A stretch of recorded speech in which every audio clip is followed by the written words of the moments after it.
All right, let's talk about Money in the Bank, the first WWE pay-per-view in front of a capacity crowd. In front of live fans, and for a little bit of time there, they were the only people to see a full, clear screen.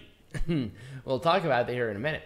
So let's talk about our first opening contest, the Mysterios. Dominic and Rey Mysterio defending the SmackDown Tag Team Champions against the Usos. What the fuck was with their Titantron? What? The Mysterios Titantron? Oh, yes. So, did Lucha Libre Triple A all of a sudden get hired for their Titantron? So they were like putting on suits in pretty much the most dog shit 1990s background. I mean, ours is pretty dog shit, but theirs was like very dog shit. And they went through a portal. I'm not kidding you. A portal to get into there, and then they come out. The only thing they were missing were some fucking crystal skulls. Mick! It was just garbage. But this match was fucking awesome. Like, capital F fucking awesome. The near falls were spectacular. The crowd was so into it, and everyone worked awesome. And at the end of the day, it was a roll-up where one of the Usos basically, like, pushed the other one by the butt into more of a deeper pin. Yeah, that's true. For the Usos to win the match and their 7th SmackDown, or at least their 7th Tag Team Champions. I think 5 of them were SmackDown, 2 of them were Raw. Yes. It was a fantastic match. It was a good opener. It was an awesome opener. And this was a pre-show match. Right. This wasn't even the fucking opener. Like, goddamn. All right, Peanut Gallery, let's make WWE Money in the Bank. Apparently Peacock. We'll talk about that later. And Pro Wrestling Majestic again. Let's talk about this match. I really could not have done anything differently other than the Mysterios entrance. That was annoying. Pretty much. All right. I don't know what else to say. We're done. That's it. Okay. I wish why do they want to do this to Kingston? Right. I don't understand why. What is wrong with Kingston? He's worked with the company long fucking enough. It's not like Kofi Kingston's a small dude. He's very tall. Right. And he works really well. Why did you let Bobby Lashley do a squash match against Absolutely Kingston? Annihilate him. You could have done it with anybody else. Maybe even bring up somebody else to that level and give them that kind of opportunity. Kingston's already a main eventer. Why did you do that to him? I mean, you just diminish his character. But at the same time, why didn't you do anything after like you did with Reign Cena? Right. You could have at least done something like, oh, Goldberg. Well, at this point, I don't know who's going to face Lashley at this point. I don't care. Because Lashley's they need it for SummerSlam. I know. They need it for SummerSlam. They need somebody else for SummerSlam because they haven't built stars. It's going to be Oldberg. I fucking hate Oldberg. That's not even make Pro Wrestling Majestic again. Unfortunately, they don't. That is making pro wrestling boring again. It makes it 2020 election majestic again. Mick. It is making it Saudi Arabia majestic again. Makes Arizona audit majestic again. Anyway, so I literally couldn't have done better. I think everybody in here was justified of winning it. The pacing was really well. And but let's talk about Peacock. What a fucking Peacock. This was inexcusable. Inexcusable. All right, who's the intern that tripped over the wire? I don't know what happened. Because that's literally what happened. Someone tripped over the wire. Something. I can't tell. There was an intern that tripped over the wire. It was the worst day of their lives. McMahon is irate. Oh, of course he is. And this is embarrassing for...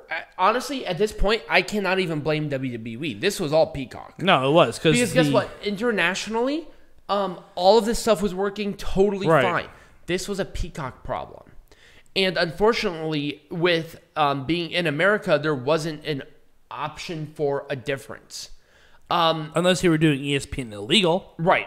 Well, I even tried. I couldn't find anything. And we actually looked of doing a person who was doing a third-party stream on it. Right. And it was working by the time I got down here to the studio and started to work on it.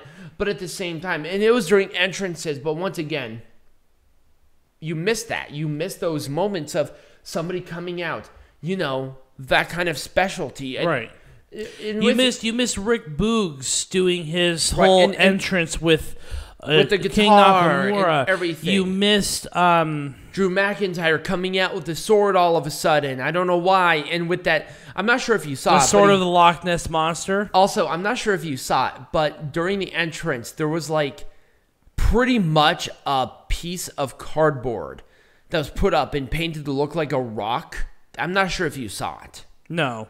It was, and that's what Drew McIntyre is doing with it. He's putting it in this thing of rock, and it looks dog shit. It's really bad. Is it like card? No, it's painted horribly. It's so bad. Look it up after. It's really bad. You miss Kevin Owens. You miss, John Morrison, who is very over. Yeah. You miss a lot of this. And once again, with wrestling, everything matters. Entrance, gear. You even missed like the pre-entrance where they had interaction. They had skits with Boone and Riddle and all of this where it could have been really funny, and I heard it actually was really funny. You missed that personality. You missed that additional depth of field. And I think that kind of ruined the match for me. Right. It felt kind of sour for me, and it was all Peacock's fault. This was all Peacock. Fuck the cock. I mean, well, hold on. Fuck the bird. Fuck you. Why does everything with a bird suck? Birds are terrible. They should all be blown out of the sky. And fuck raped. The owl. Right. Anyway. Okay. Speaking of fucking owls, let's talk about Paul Heyman. Okay. I want to make this very clear. This match was boring. I did not care one bit. We did not know of the chemistry between Reigns and Edge until this match. Because the only other time they interacted was with Daniel Bryan involved. Daniel Bryan carries matches. That's just his thing. Roman Reigns is awesome. Edge is awesome. But this is just a situation where two guys just don't click. And it happens a lot. It does. And luckily, with the ending of this, with Cena coming out, Reigns and Cena have a chemistry. Right. And this match is going to be nothing. Right. But just beautiful. Like, it'd be fantastic. If you don't go out of there pregnant, there's something wrong with you. I mean, are you kidding me? I'm already pregnant just thinking about the match. Nick. But anyway, the match was boring. It really was. I really can't do anything to save it. I guess at the same time, Edge did win the Royal Rumble. He needed at least a one-on-one. It was fine. I can't really say anything bad about it. Same thing. Okay, so problem is that how can you not have a perfect match between these two? Their chemistry is awesome. This was the best match that they have had. Oh, yeah. Of all the matches. WrestleMania, the one in your house with Io Shirai, their match last, even with Hell in a Cell, even though I lost. Right. Or even though I won some bullshit. God bless it. This one just length, pacing, facial expressions, brutality, everything. I was disappointed that Becky Lynch did not come out. I feel like it would have been a feel-good moment overall with the fans. They chanted, "We want Becky," but I feel like it was shut down quickly because the match was so great. And the crowd could not do anything. They couldn't. You cannot go against this match. It was that good. Mm-hmm. God, it was spectacular. And once again, another absolutely spectacular match. Even though the Viking Raiders lost this match, they lost it with pretty much the best match they have had. I think this is a Viking Experience's best match in the WWE. By a mile. By an absolute mile. And of course, I call them the Viking Experience on purpose. Because it's a Viking Experience. Exactly. Because they trended. Omos, I will say, he can take some bumps. I kind of wish he went off of his feet a little bit more. Right. I feel like it really could have given credence to the Viking, the Viking experience. Might as well just call him that at this point.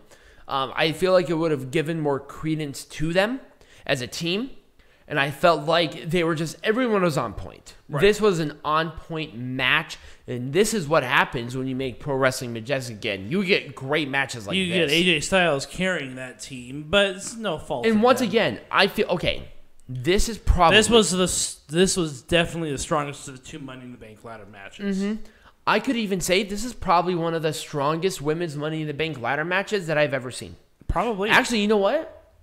This one was the best women's Money in the Bank ladder match I've ever seen. Ooh, you're going to go that far. I think I am. Because it started in 2017? 2017, something like that. And then they fucked it up, so they had to do it again. Because there was Carmella's and, with James Ellsworth. Yeah, the 2018. Yeah, the 2019, which was not Asuka's. I can't remember who won it. Anyway... and then 2020s, which I did like, and I thought they did a really good job, but it wasn't like your traditional. But this one, there was just something about it. There was a magic about different people in this match that really kind of came together in a wonderful experience. The right people were involved in it. Absolutely. Everyone who was involved was over in some way, shape, or form. I feel like the attention... Well, I mean, of course, except for Natalya and fucking... They were good workhorses that were in there. I thought they did well for what they were supposed to do. But you can tell from the fans, they're about as over as a fart in church. Well, the focus was on Liv Morgan, Nikki ASH, Alexa Bliss, and Asuka. Those were the focus. Oh, yeah. Naomi to a point, because Naomi's just great. Zelina Vega, because she's a traitor. Right. Well, once again, we don't want to talk about her. But she did not make pro wrestling majestic. But the thing is, I want to say this because the winner of this match was exactly what it was supposed to be. The launching point of a career that could be nothing but great. Right. And people are like, oh, what about a superhero? Superheroes can be over. Look at the Hurricane. Right. Look at Rosie. Right. Superhero in training. That shit was over. Shit, literally and figuratively. Do you remember in 2004, the Hurricane and Rosie were the most popular thing on Raw? Right. By a mile. And Rosie was the shit. He was the superhero in training. Right. And it was awesome. Nikki Ash has the talent, the charisma, and the ability to do this. And she can. And I think this is just that additional launch They're strapping that Virgin rocket ship onto her, man. Honestly, that was it for Money in the Bank. So here's the thing. Let me know what you think in the comments down below. What's going on next week? All right, Boone. Or Boogs, or whatever his name is. Despite what happened, we're still going to cover New Japan. We're just going to do it a little bit differently. Yes. We're going to be covering Summer Struggle in Nagoya. And we're going to be covering Wrestle Grand Slam. Yes. And by that time, I'm hoping that we will have our original channel back. We'll still upload here, but we should have our original channel back, so stay tuned for that. But the week afterwards, though, we're going to do something really, really interesting, because there are no pay-per-views that last weekend. Right, and we'll talk about that next week. All right. So... Follow us on social media. Become a patron, of course. All of it is in the link tree down below in the description. And as always, be majestic.